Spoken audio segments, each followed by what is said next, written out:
Baik, Assalamualaikum warahmatullahi wabarakatuh. Nah, saya lanjut ya, Nak ya. Hari ini saya tetap akan menjelaskan tentang hygiene dan sanitasi di bidang makanan. Nah, sudah di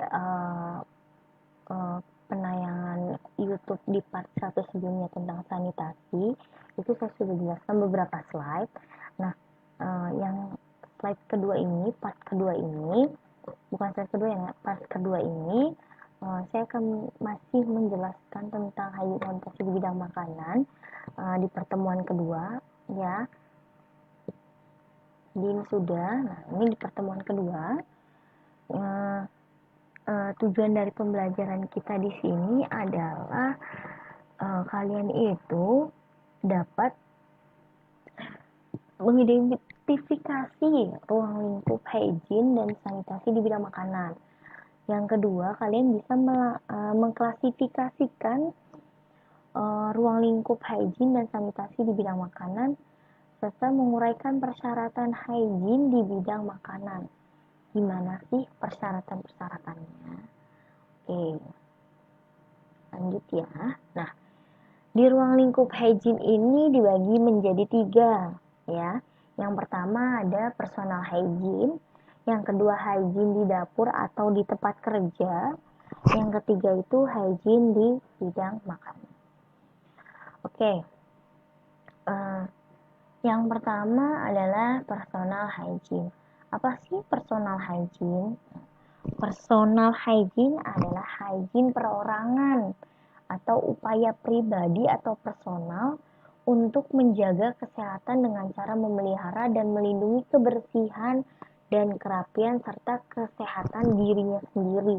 Nah, jadi kalau menurut saya kesimpulannya adalah ya kalau kalian misalkan ingin kerja, kalian ingin melakukan sesuatu, khususnya kalian mau memasak, sebaiknya personal dari diri kalian khususnya itu harus bersih juga, harus dijaga juga, harus rapi juga, ya kan?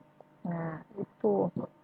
Nah, kalau menurut saya personal hygiene itu apa sih Bu yang harus diperhatikan? Nah, jadi kebersihan dari ujung rambut sampai ujung kaki kita.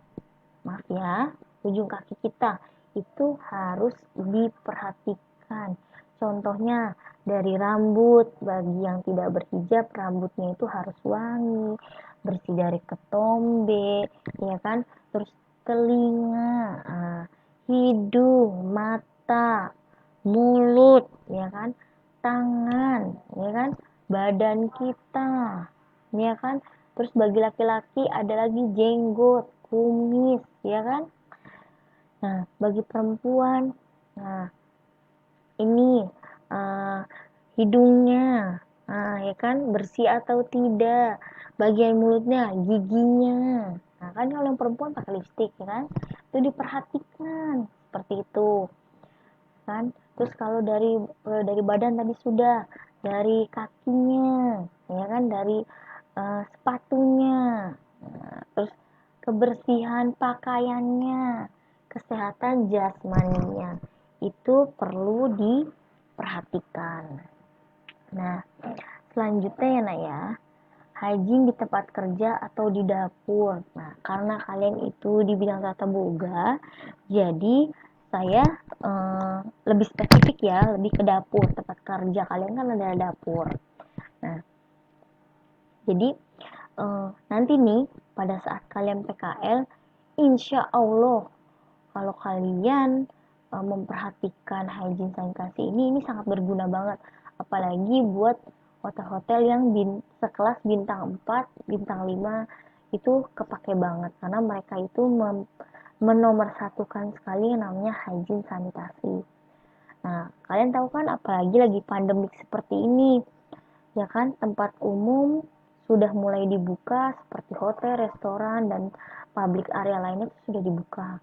Nah, itu pasti mereka menomorsatukan protokol kesehatan yang sudah diatur oleh pemerintah kan. Nah, ini insya Allah kita sebagai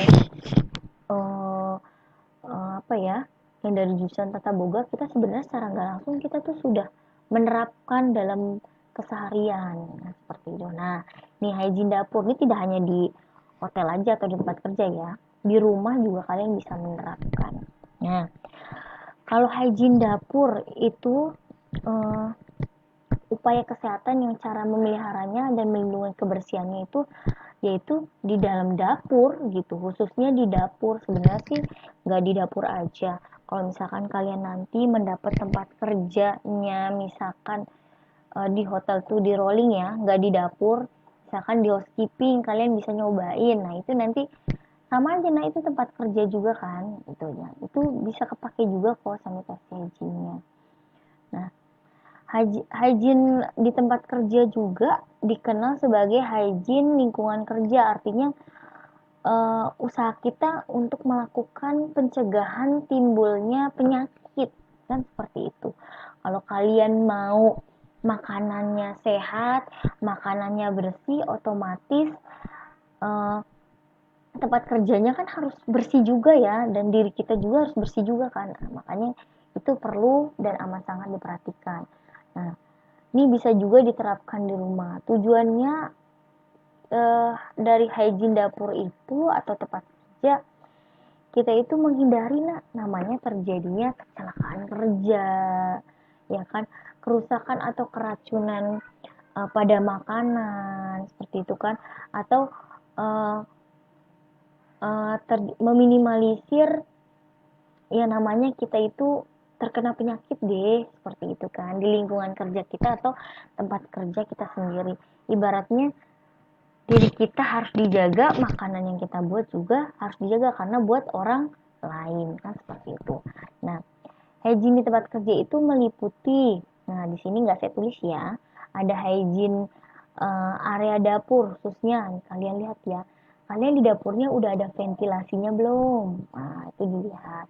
Terus lantainya licin atau enggak, bisa di rumah, bisa di tempat kerja, khususnya di hotel atau di dapur kalian, lantainya licin enggak. Nah kalau licin kalian bisa menyiasatinya, gimana caranya biar nggak licin gitu kan.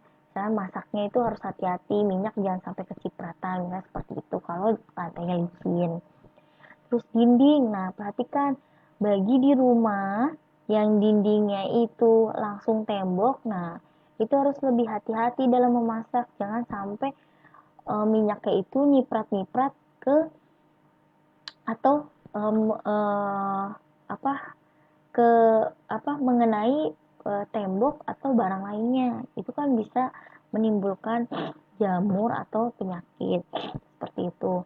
Nah, kalau misalnya di hotel mah udah aman nak, karena semuanya itu sudah dipikirkan. Di tempat kerja kita tuh restoran atau hotel pasti udah dipikirkan itu bagaimana dindingnya biar bisa dibersihkan atau dielap dengan kain biasa seperti itu.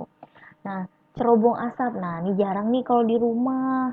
Kalian ibu atau bapak kalian di rumahnya itu ada cerobong asap. Pasti itu hanya ada di restoran ataupun di hotel-hotel. Nah, nggak apa-apa. Yang penting ventilasi kalian itu memadai untuk keluarnya sirkulasi udara. Terus, nah yang kedua, selanjutnya adalah penerangannya. Nah, mungkin kan kalian masak itu gelap-gelap, kan? Lokasinya itu maksudnya kalian nih dapurnya posisinya sebelah mana? Kan yang baik itu kan biasanya dapur itu kan di bagian belakang, sirkulasinya baik, terus tempatnya strategis, kan seperti itu kan. Ibaratnya untuk kita memasak itu enak lah, nyaman seperti itu. Nah, selanjutnya peralatan dapur atau peralatan masaknya. Nah, ini perlu diperhatikan juga. Di slide atau di part sebelumnya, saya sudah pernah menjelaskan kalau kalian mencuci, peralatan sebaiknya diperhatikan. Nah, ketika ada peralatan yang rusak, sebaiknya itu jangan dipakai lagi. Karena pertama, akan membahayakan kalian ketika saat mengolah. Jika pisaunya nih sudah tumpul, kalian pakai, misalkan kalian sedang tidak konsentrasi atau fokus, bisa saja terjadi kecelakaan kerja. Nah, itu perlu diperhatikan. Nah, selanjutnya lagi itu dari peralatan dapur atau peralatan masak. Yang ketiga adalah perabotan kerja di dapur. seperti meja, rak tempat penyimpanan bahan, tempat sampah, dan lainnya. Nah, itu perlu diperhatikan. Kalau waktu saya, pengalaman saya bekerja di hotel, pas PKL, itu amat sangat bersih. Nah, setiap minggu pasti ada yang piket atau bertugas membersihkan tempat kerja, yaitu seperti meja, rak, tempat penyimpanan bahan, tempat sampah, dan lainnya. Kalau tempat sampah sih biasanya sih stewardnya ya, ada istilahnya tukang cucinya.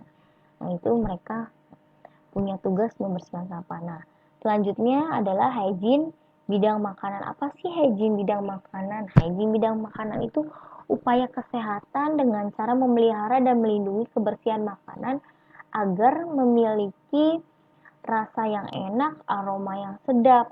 Nah, penyajian yang indah dan juga makanan yang bersih, aman dimakan. Nah, hygiene makanan itu perlu juga ternyata. Nah, biar apa ya? Kalau tampilannya bagus kan pasti otomatis pasti makanannya enak nih gitu kan. Pasti makanannya bersih nih. Pasti orang yang buatnya juga bersih. Pasti orang kan sudah apa ya? Sudah bisa menerka-nerka ya, walaupun eh, terkadang ya ada yang benar ada yang salah, tapi mereka sudah bisa menilai dilihat dari tampilan makanannya. Nah, tujuannya untuk apa? Menurunkan resiko kemungkinan adanya penularan penyakit atau gangguan kesehatan yang dapat menyebabkan atau ditularkan melalui makanan. Makanya tadi yang saya bilang, hygiene makanan itu perlu. Karena apa? Kalau kita nggak bersih, nah bagaimana buat diri kita nggak bersih, gimana buat orang lain? Kita kan mau masak buat orang lain, kan seperti itu istilahnya ya. Nah, hal yang mencakup hygiene makanan. Yang pertama, kebersihan peralatan makanannya, kebersihan penyimpanan bahan makanannya. Yang ketiga, kebersihan penyimpanan makanan matang. Jadi makanan matang dan mentah itu dipisah. Nah, nanti kita bahas ya kenapa bisa harus dipisah yang matang dengan yang belum matang atau yang mentah, ya kan? Terus kebersihan proses pemindahan makanan. Nah, kebersihan proses penyajian makanan. Oke, karena waktunya cuma 15 menit, yaitu yang Ibu bilang, mohon maaf jika banyak part-partnya, nggak apa-apa, ya. Nah, ini kalian bisa tonton nanti di YouTube ya, Nak ya. Nanti linknya Ibu share ke kelas kalian. Nah, yang pertama kebersihan peralatan makanan. Nah, yang tadi saya bilang, nanti kalau kalian sudah di restoran atau di hotel, itu pasti kebersihan nomor satu. Kenapa? Habis dicuci kering, udah nggak asal kering aja, itu pasti dilap, dipolis, namanya dipolishing. Itu pasti dilap sampai mengkilap sampai kinclong. Nah, yang kedua, kebersihan penyimpanan bahan makanan. Nah, ini kebersihan bahan makanan yang mentah, matang, dan setengah jadi itu biasanya dipisah. Nggak pernah dijadiin satu, jarang itu gitu kan. Karena apa? Nanti terjadi kontaminasi makanan. Nah, kebersihan penyimpanan makanan matang. Nah, ini perlu diperhatikan. Makanan matang, biasanya kalau di hotel-hotel itu atau di restoran pasti itu ada tanggalnya, tanggal pada saat makanan tersebut dibuat. Nah, itu besok atau lusa makanan itu harus sudah kalau bisa sudah habis atau lewat dari lusa harus dibuang, tidak bisa digunakan lagi. Yang terakhir, kebersihan proses penyajian makanan. Nah, kalian pernah nggak sih lihat orang menyajikan makanan sebelum dia disajikan pasti pinggir piringnya itu dilap terlebih dahulu, ya kan, untuk memastikan makanan tersebut tidak ada kotoran, tidak ada benda asing yang tidak bisa dimakan atau diterima oleh tubuh kita, ya kan. Nah, karena ini waktunya sebentar lagi sudah mau 15 menit, nggak masalah. Dari sini ada yang ingin ditanyakan, silahkan sebelum saya lanjut ke ruang lingkup sanitasi, ya. Mungkin karena kalian ingin dijelaskannya detail, yaitu banyak part dalam YouTube ini yang harus kalian tonton. Terima kasih.